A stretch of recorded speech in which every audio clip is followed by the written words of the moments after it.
घुटना जाम का इलाज।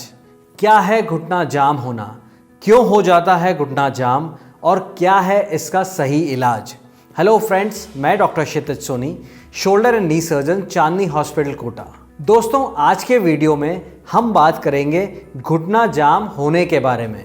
तो दोस्तों, सबसे पहले तो हम ये समझेंगे कि घुटना जाम होना किसको बोलते हैं। तो फ्रेंड्स, अगर घुटना पूरा सीधा नहीं हो पा रहा है या फिर पूरा मुड़ नहीं पा रहा है तो उस केस में हम बोलते हैं कि घुटना जाम हो गया है। अब ऐसा होता क्यों है? कई बार कोई साधारण चोट लग जाती है, उसके कारण ऐसा हो सकता है। कई बार फ्रैक्चर हो गया और सही से ट्रीटमेंट नहीं लेने पर ऐसा हो सकता है। घुटने में ऑस्टियोआर्थराइटिस हो गई, उस केस में भी ऐसा हो सकता है। घुटनों में सूजन आ गई, साइनोवाइटिस जिसको बोलते हैं, उस केस में भी ऐसा हो सकता है।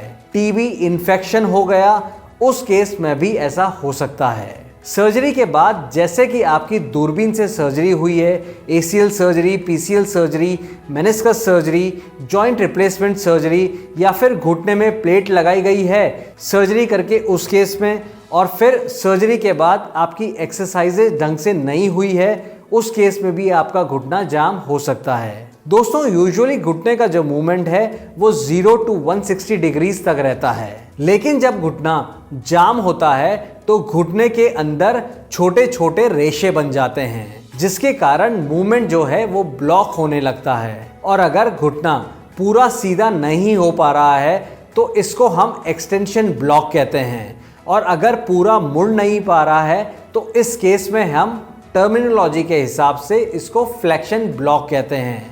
और अगर ऐसी कोई प्रॉब्लम है तो इसको सीरियसली लेना चाहिए, क्योंकि ये ना सिर्फ आपके नी पेन का रीज़न बन सकता है बल्कि आपके घुटने की लाइफ स्पैन को भी कम कर सकता है। इन शॉर्ट, ये आर्थराइटिस स्टार्ट करने का एक बहुत बड़ा कारण बन सकता है, और फिर सीक्वेंशियली आपको नी रिप्लेसमेंट के चांसेस बहुत ज़्यादा बढ़ जाते हैं। बेसिक सा लॉजिक दोस्तों इसमें है कि मूवमेंट एटलीस्ट 0 to 100 डिग्रीज तो अचीव होना ही चाहिए, उससे कम मूवमेंट एक्सेप्टेबल नहीं होता है। बेसिकली हमारे थाई में जो आगे की तरफ मसल होती है, जिसको हम क्वाड्रिसेप्स बोलते हैं, टाइम के साथ वो नीचे वाली हड्डी फीमर से चिपकने लग जाती है, उसके साथ एडेशंस बन जाते हैं, और ऐसा जब भी होगा तो उस केस में नी बेंडिंग के टाइम पर क्वाड्रिसेप्स स्ट्रेचिंग नहीं हो पाएगी और ये फिर आपके घुटने को मोड़ने नहीं देगा। ये होता है घुटना नहीं मुड़ने के केसेस में। अब हम आते हैं इसके डायग्नोसिस पर। तो दोस्तों, डायग्नोसिस के लिए सबसे पहला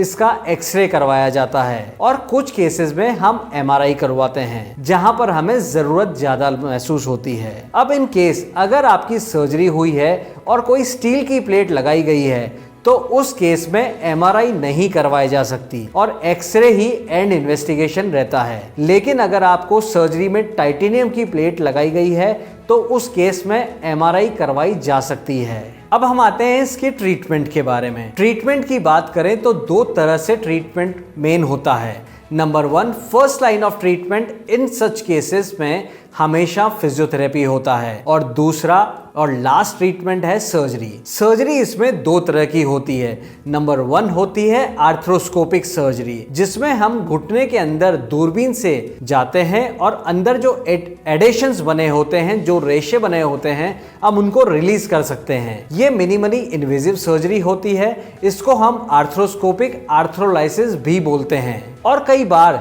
जब ये प्रॉब्लम्स बहुत क्रॉनिक हो जाती है तो आर्थ्रोस्कोपिक आर्थ्रोलाइसिस ना करके हम ओपन चीरे वाली सर्जरी करनी पड़ती है, जिसको हम क्वाड्रिसेप्स प्लास्टी बोलते हैं। तो इन शॉर्ट, अगर आपके घुटने में किसी तरह की सर्जरी हुई है, चाहे वो आर्थ्रोस्कोपिक सर्जरी हो या फिर नी रिप्लेसमेंट हो, एक्सरसाइजेस डे 1 से आपके लिए मस्ट है। अगर हम एक्सरसाइजेस करेंगे तो घुटना जाम होने वाली चीज को हम अवॉइड कर सकते हैं। लेकिन अगर हमने वेट किया कि नहीं अभी पेन है, सर्जरी के कुछ दिन बाद हम फिजियोथेरेपी स्टार्ट करेंगे, तो दोस्तों उस केस में हम प्रॉब्लम्स को इनविटेशन दे रहे हैं। जॉइंट स्टिफनेस बढ़ेगी और आपकी आने वाले टाइम में दिक्कतें बढ़ेगी। तो दोस्तों, ये थी सारी जानकारी नी स्टिफनेस के बारे में। आई होप आपको ये वीडियो इंफॉर्मेटिव लगा होगा। वीडियो पसंद आया तो वीडियो को लाइक करें।